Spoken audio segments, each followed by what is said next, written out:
Bam! All right.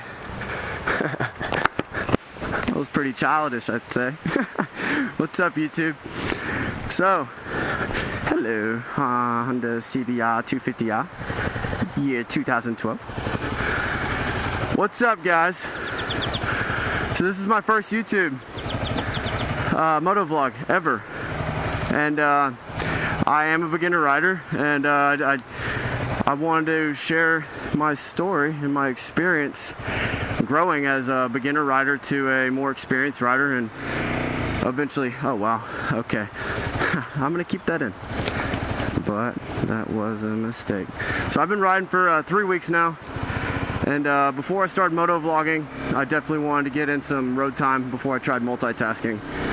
But I'm gonna give it a shot today for my first time.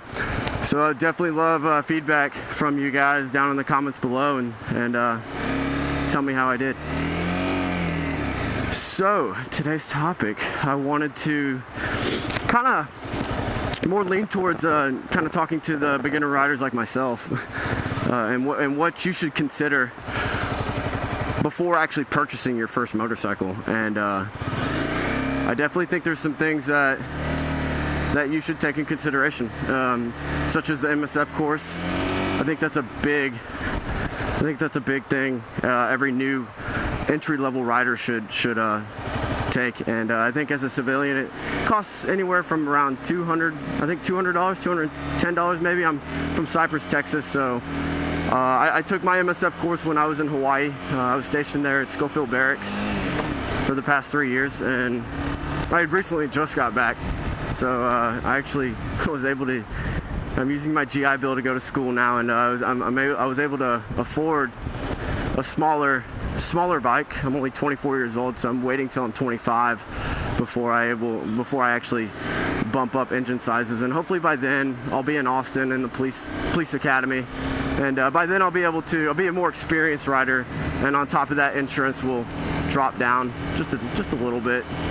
But then again, I will be moving up CCs, so up to a Super Sport, so it will be going up as well, but at least it'll be a little cheaper when I hit 25.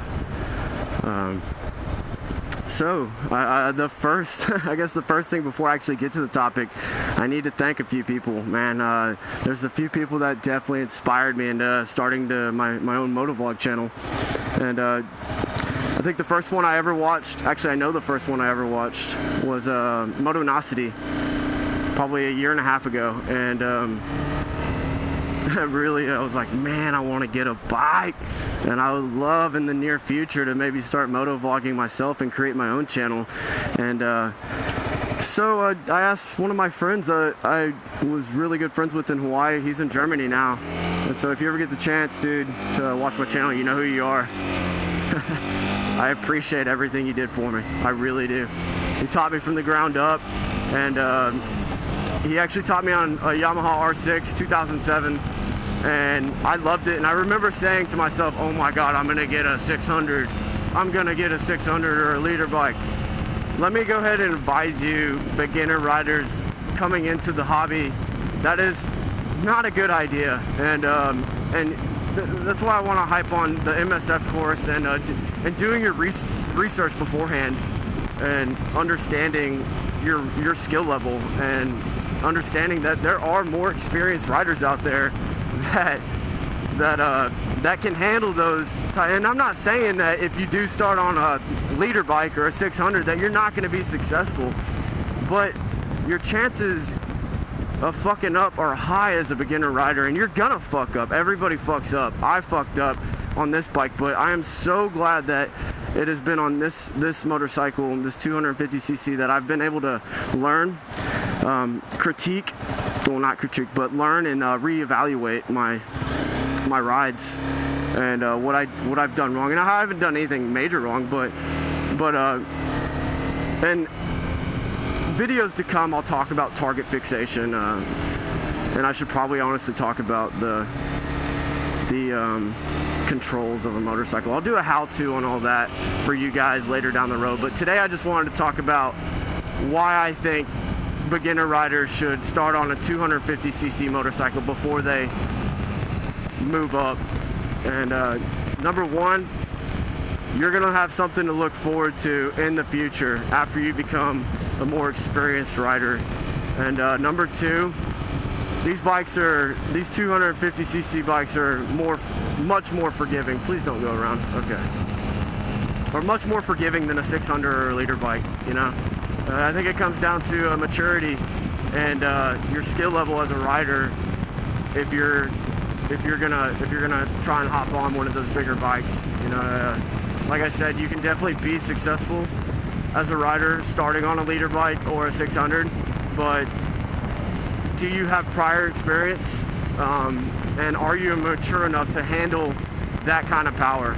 You know, it's guys like, I have a friend that has a completely different mentality than I do, and he hang on, okay, I'm still new, so let's focus on no target fixation.